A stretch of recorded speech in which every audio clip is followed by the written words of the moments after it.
사회적으로 핫한 이슈를 키워드로 알아보는 핫키워드 시간입니다. 이민재 캐스터 안녕하세요. 안녕하세요. 네, 이자 장사에만 몰두한다는 비판을 받아온 은행권이 2조 원 이상의 규모의 전례 없는 상생 금융안을 내놨습니다.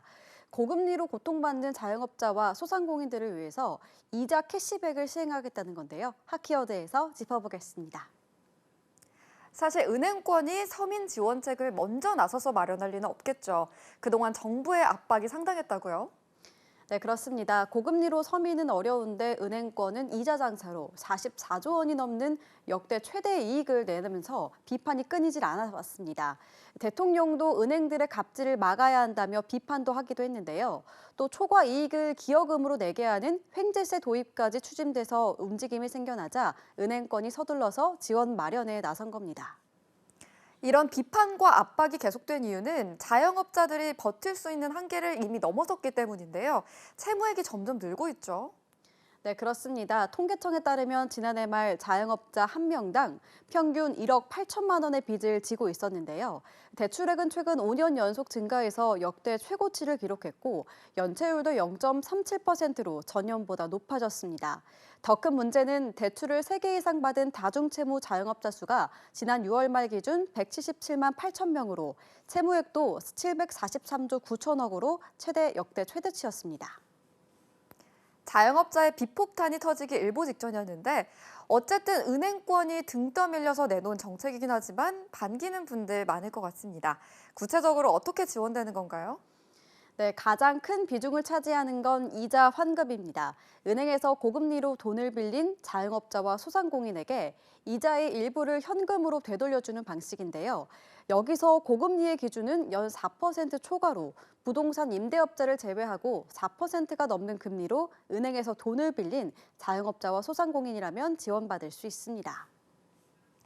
그렇다면 구체적으로 이런 기준에 맞춰본다면 자영업자 한 사람당 얼마나 이자 환급을 받을 수 있는 건가요?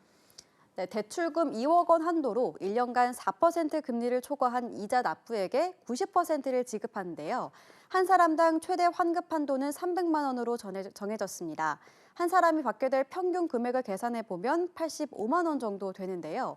이렇게 이자 환급 지원에 1조 6천억 원 정도가 투입되고 나머지는 전기요금이나 임대료 지원 등에 쓰일 예정이라고 합니다. 이렇게 이자 환급을 받으려면 따로 신청을 해야 하는 건가요?